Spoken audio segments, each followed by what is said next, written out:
Well, hello again, my friends. If you're new to this channel, my name's Adrian Gilbert, and I'm putting together a whole new series of videos which are to do with self-development.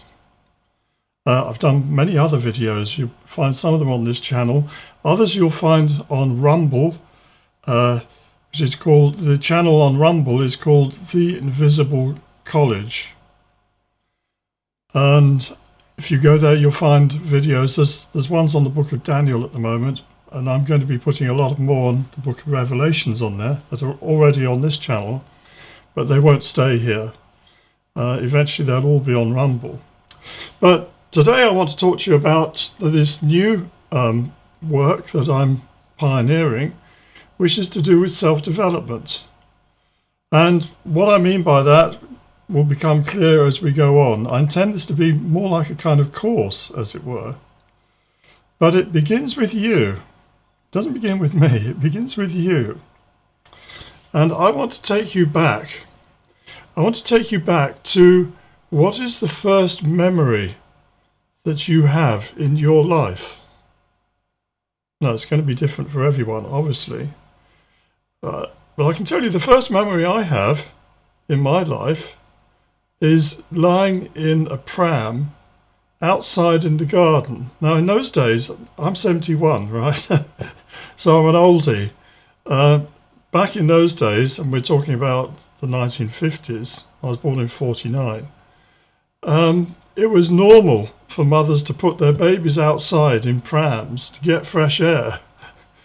I don't know if this is Dr. Spock or whoever pioneered this, and the idea was you stuck your baby outside. If it started crying, leave it, let it cry itself to sleep.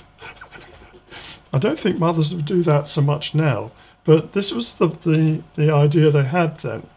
And I can remember lying in my pram, looking up at the trees, at the birds, and seeing the sun, and wondering, where am I? What's going on here? And this is the predicament we face ourselves in.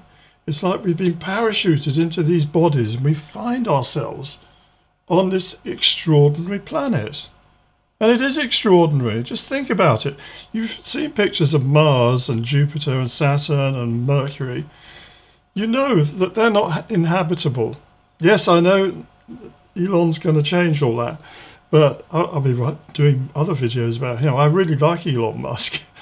I like him because of his dynamism and his go-get. But we'll talk about that another time.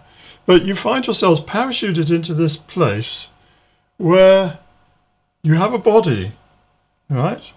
We each have a body. And this body, believe it or not, it can actually eat things which are provided by nature here. It can eat vegetables, it can eat meat, you know, it can take in this stuff and push it out the other end. I'll come to that in a minute. And it can also breathe the air. Yeah, it's extraordinary. We have this atmosphere which is breathable. Just the right mixture of nitrogen and oxygen, a few other smaller amounts of other gases. Just right. And even better, when we breathe out the carbon dioxide. All those plants and things around us like it because they can take that in and use it as food. What a wonderful system. And there's water, we can drink the water. We're mostly made of water. Our bodies are anyway. So we find ourselves catapulted into this body, and at first, you know, we don't have any control over it. We have to learn that. We have to learn a lot of things. We have to learn language. We have to learn how to spell, how to write, how to add up numbers. There's a whole lot of things we have to learn. And yet, at the back of this is this question, who the hell am I? Why am I here? What's it all about? And if you haven't asked yourself that question, or those questions, till now, I would suggest that you've not really been living. Now, of course, with most people, what happens is, and I'm not saying it's you're obviously not, because you've come on this channel, but most people kind of put those things aside. You either say, well, there is no reason, no purpose, no nothing. You're just here. You maybe have 70, 80 years of this. Enjoy it while you can.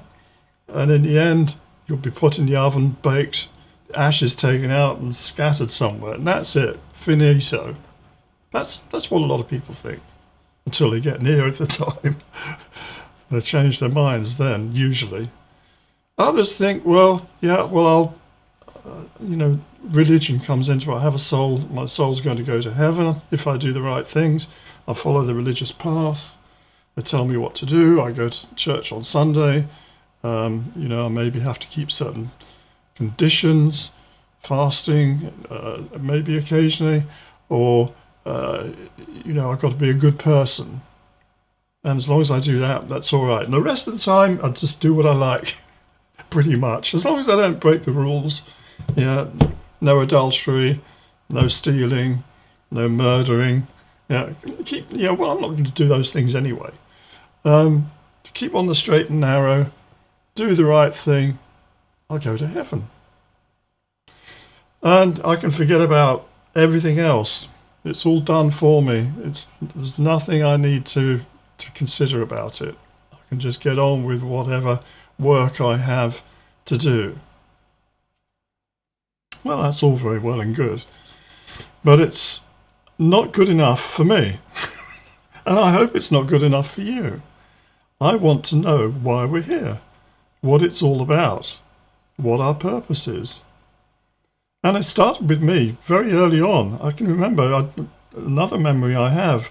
I must have been probably about 2 at the time. I was certainly, walking around doing stuff. I wasn't wearing nappies. You call them diapers in America, I think. I wasn't wearing those. I was potty trained and able to use toilets and things. But I went out in the garden one day, and we had quite a big garden, about 1/3 of an acre, and there were pathways around it. There were bits that were quite private, bushes and trees and things. And I went round there, and I saw this dog turd.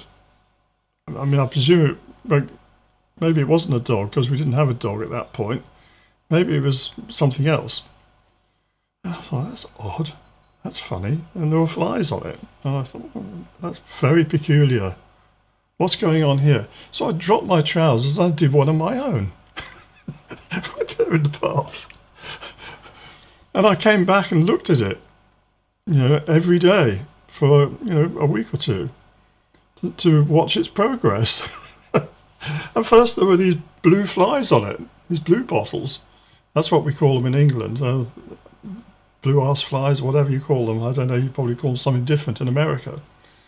And they were, obviously, I didn't know what they were doing there. And then there were these grubs. And then kind of the thing dried out and there was no more activity there. And eventually it was sort of washed away in the rain.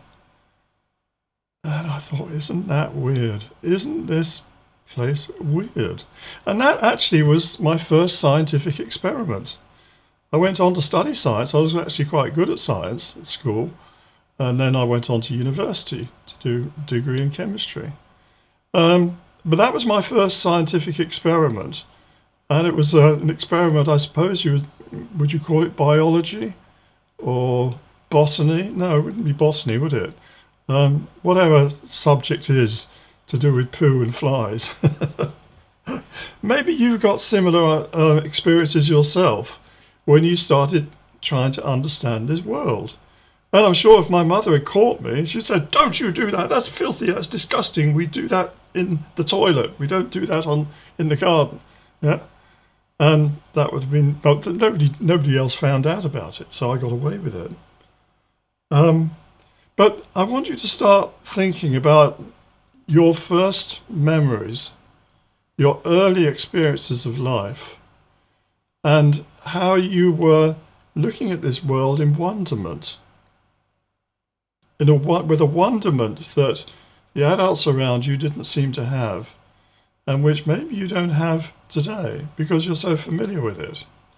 But it is a very strange place that we find ourselves in. And I don't know if this planet is unique, but it's not very common that you have planets of this sort, at least not in our experience. either in our solar system or with our telescopes. We're looking at the stars now and we're finding evidence of planets going around them. And most of those, we have this term hot Jupiters. We know that's what they call the Goldilocks zone, where it's not too hot, it's not too cold, it's just right for water to be liquid. The planet has to be the right size, it has to have the right conditions, an atmosphere, etc. There don't seem to be that many like this planet here. And yet here we are, we find ourselves in it. And I want you to think about how strange that is. Anyway, so thank you very much for listening, and we'll carry on with this conversation in the next video, which might be in the next day or two, I don't know. Okay, thank you very much.